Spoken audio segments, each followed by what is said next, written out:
applause for these ministers.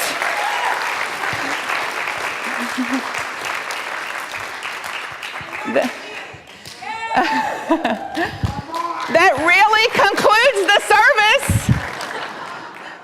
What else is there to say? We love you.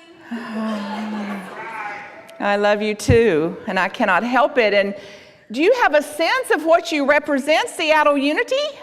In the world, in the movement, in the world of new thought, in the world of possibilities, in the world of creation, of creative flow, of possibilities, that you, your life, your presence here today, your service, your consciousness, your giving, your caring, your community, the sense of this.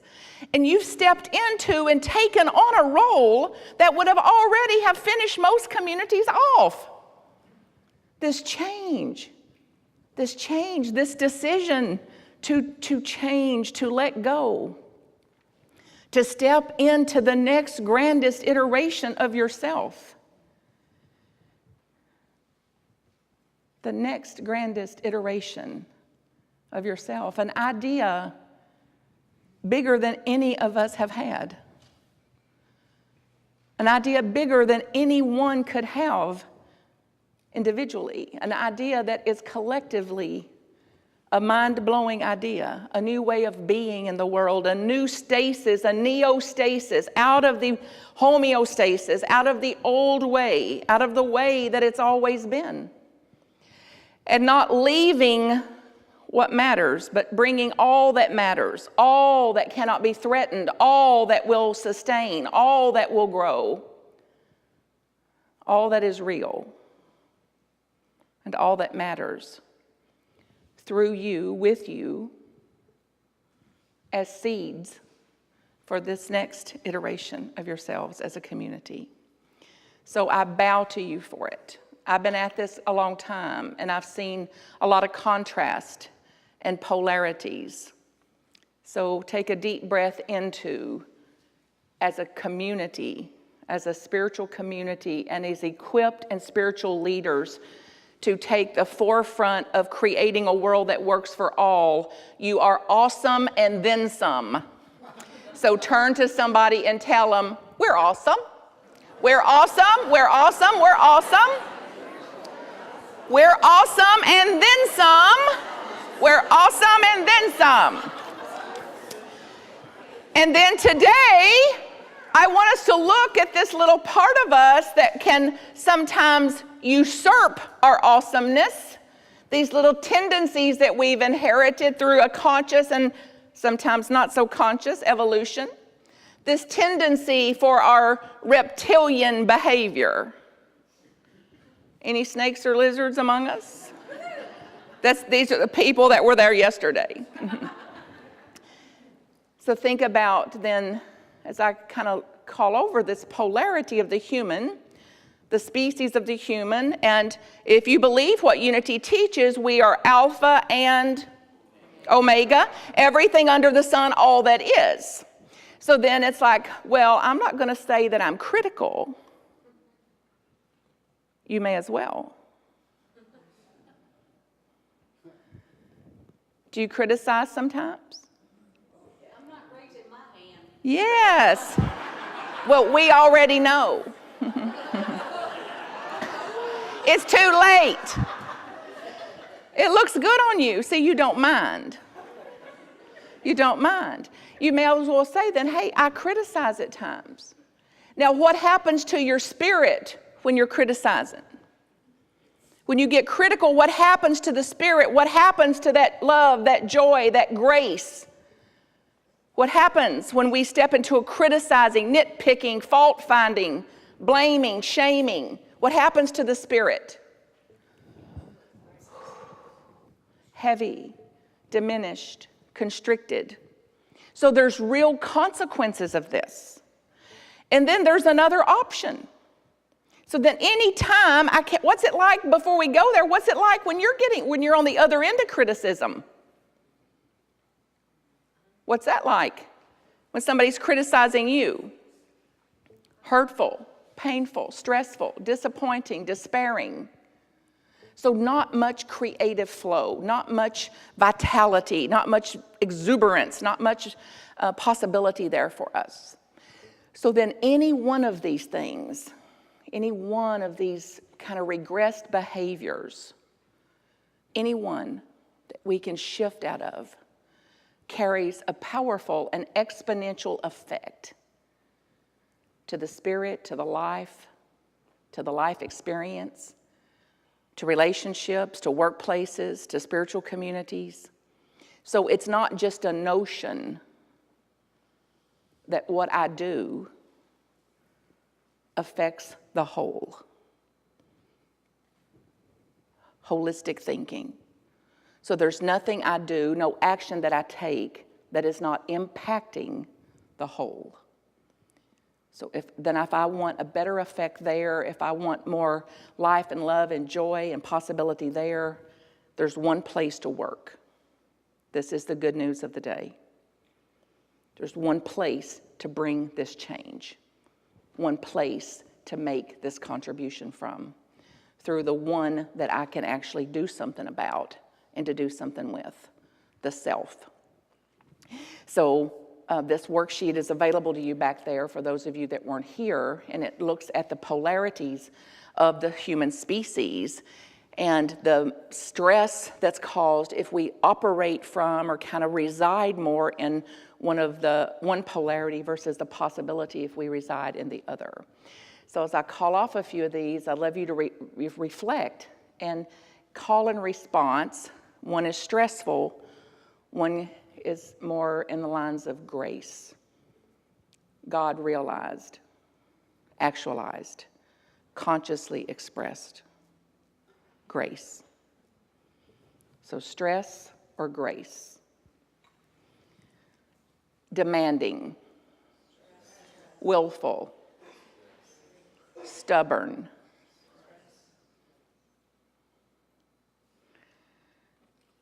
Offering understanding. Self-regulated. Taking responsibility for self.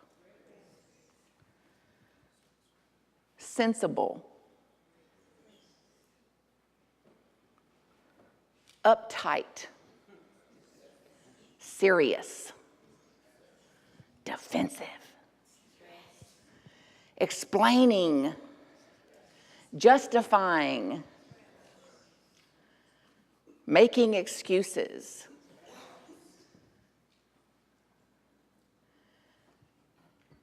Objective. Clarity. Willing. Adaptive. Resilient.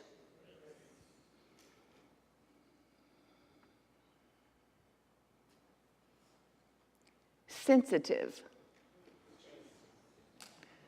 Overly sensitive. Chip on our shoulders. Taking things personally. Underhanded. Secretive, covert. Responsive. Thoughtful. Sound easy?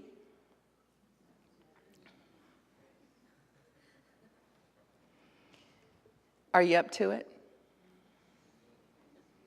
If it's ever going to be, then it becomes here. It belongs here. Now get a sense of the allure to be the other. This is what we're dealing with. So like today, if you leave, it's been a great day already. This beautiful worship music, these songs, these affirmations, they're back in touch with our spirit, what is true about us, what was always perfect and whole and complete, what will always remain perfect and whole and complete. So in the absolute, all is well. Back here at the ranch, however, we've got some emotions to navigate, right? And some personalities to come out from under. that carries with it this demanding, willful, stubborn, sensitive, easily provoked, slow to recover aspects of self. So where does it leave us if this is kind of what's running the show? Where will it leave you if we literally don't jump that track, that old, archaic over 2,000 years of recorded history? This has been the way of it. And jump the track and lay a new track that says, in situation to situation, in interaction to interaction, person to person, moment to moment, I'm going to lay and run a new track, even with the temptation to go back. So let's see what we're dealing with here. So imagine you woke up in your own bed. The eyes are open for the first time and the alarm did not go off.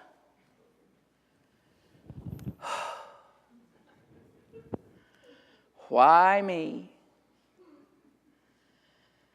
Then you go to the sink, you put your toothpaste out on the toothbrush and a big glob comes out. Can you relate? What's its reaction?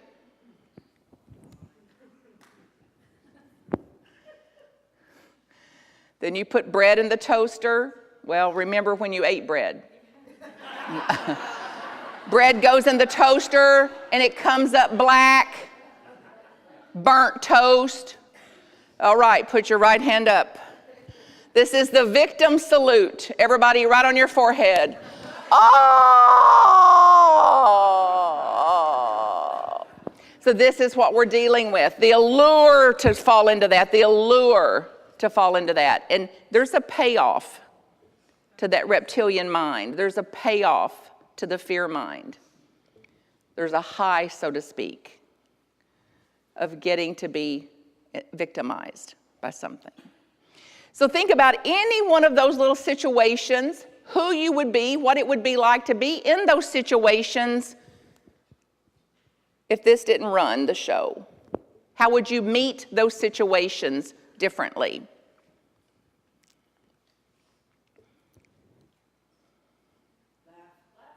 Laugh.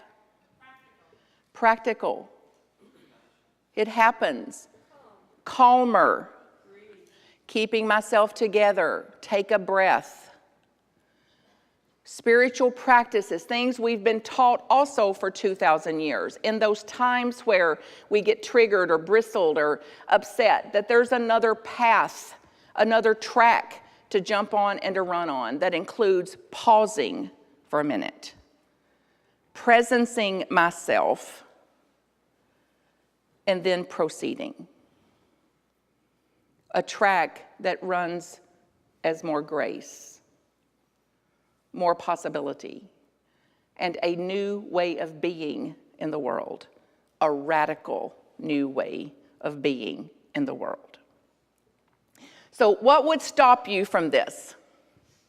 What would keep you bound in that old painful way, clearly observant, clearly awake to how stressful it is? What allure, what would keep us running there? Habits, patterns. So this requires us, yes, to jump off of those patterns, to interrupt those patterns, and to be consciously a circuit breaker. A circuit breaker for those patterns, a circuit breaker to interrupt those patterns. And to do it interaction to interaction and piece by piece. It includes things like this, and this is what's been provided for you out there in the lobby from our work yesterday. There's also an hour of teaching relative to this at marthacreek.com and then the YouTube videos, and they're all free. So you're welcome to, if this teaching is resonant with you, if it's really striking a chord in you, to get close to this teaching and to find it any way and anywhere you can. And you can start today. So get a sense of what it would be like to define yourself, not in relationship to someone else. So I stand where I stand, they stand where they stand. I'm into my own convictions, what matters to me, and I accept their convictions are not mine. Their convictions, their beliefs, their actions belong to them. Get a sense of just doing that one thing, what that would be like. And the grace to yourself, grace offered to yourself in doing that. Get a sense then as anxiety comes in, as it will, as stress arises, as it will. We're wired for it. What it would be like to pause in that stress and to do nothing until you regulate that stress. Like putting an oxygen mask on you first. So before I proceed, before I fire off an email, before I fire off a phone call, I'm going to pause and presence myself and be aware that what I'm putting out into the world is what I'm creating a world of. So there's such power then and possibility in taking a pause. Pause, presence, proceed. Get a sense of keeping a clearer distinction between fact and feeling. So, I'm broke. Fact or feeling? I have minus $13 in the bank. So, I'm broke is a concept. I'm broke is a concept. It carries with it an emotional baggage, an emotional heavy weighted baggage that we've inherited for 2,000 years. So it's coming out of those concepts, not operating in a world of concept, but operating in a world that I can speak in factual and actual terms. So imagine you leave today, you're very filled up, you're full, you're happy, it's joyous. Oh my God, it's a great day. If I was any better, I'd be a twin. And you go out and you've got a flat tire on the car. That quick it can go. Now, fact or feeling? It's a flat tire. It's awful. It's tragic. This shouldn't have happened. So whatever I name it becomes my experience. Basic unity. Whatever I name a thing, I've just created an experience of that. So there's real power in naming things what they are, as they are. Get a sense of if you did not expect or demand other people to think like you. If you dropped expecting them to think like you do, or to do things like you do. What kind of vitality that would say for you, how much energy flow that would say for you, energy that's being leaked out trying to teach a cat to bark. And we do it. I do it still. I watch people do it. It's like, bark, bark, bark, bark, honey, bark. Here's a book on barking, honey. Here. Here. Did you read your book on barking, honey? Like, look at them, honey. They all bark. Look. They can bark. They have special powers. Then we go back and go, bark. And it says, meow. So who stressed me? Who drained my vitality? Who drained and blocked creative life force through me? Not on this new track, that old painful track. What if you begin to take responsibility for your own emotions? That means then after today, no body can be the matter with you. What would we talk about?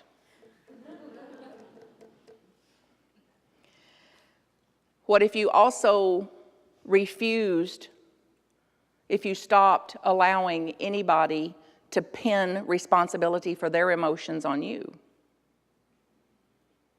What would that do for your vital life force? So when they come up and go, you're the matter with me, if you no longer believe that. Like, I see that you believe it, but I no longer believe that. If I could fix your emotions, they would have been fixed a long time ago. It's a full-time job to work here.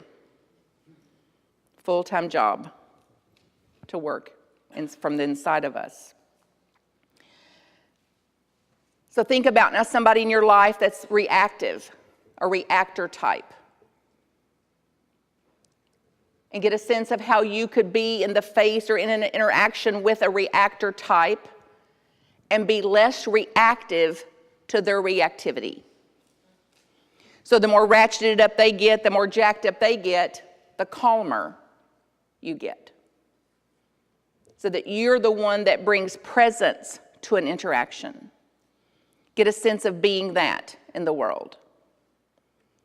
Grace, being the grace, bringing grace. Here's a good one. In any situation, what if I looked at how I have participated in the problem? What's my part of this? Now, they may have done that much, and I just did that much. That's where all the pain is. That's also where all the possibility is.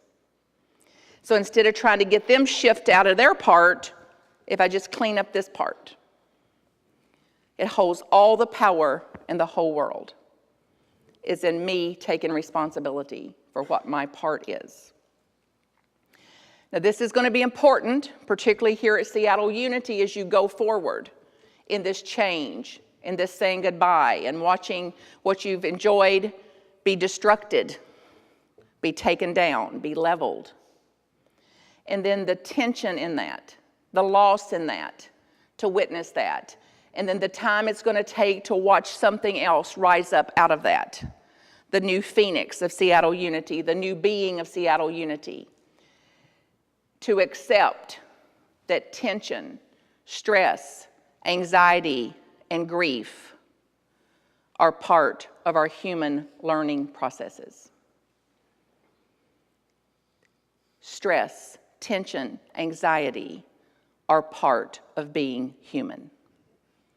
So it's a part of my own humanness. It's a part of the spectrum of humanity. So then get a sense of being the leader that you are, the leaders that you are for the world, the leaders you are for this Seattle community and Unity Seattle, and what it would be like, how it's going to change your own trajectory as a leader and the trajectory of this community as it unfolds if you accept this humanness in people. So when anxiety or fear or stress arises, you understand how normal it is. So then I don't have to get stressed when they do. And I don't have to get more anxious when they're anxious. That there is another way to be in this change, in this loss, and this feeling of being out of control and needing to know and demanding certainty in a time when there won't be much. Or at least we won't be able to see it. And a big one, which is to allow time for emotional process. Allow time for things to process. So reflect on your own life, and when you had a loss or change or grief or anything that was painful for you, that it took its own timing for that to let go of you. Can you relate to that? That it had its own timing. It wasn't as you preferred, which would have been quick, but it lets go on its own timing. And that's going to be the case as we watch this change here unfold also. And then the biggest contribution I believe you can make to yourself, that I can make to a community and to the world, the biggest contribution I can make in the name of God, in the name of master teachers, is to restore myself,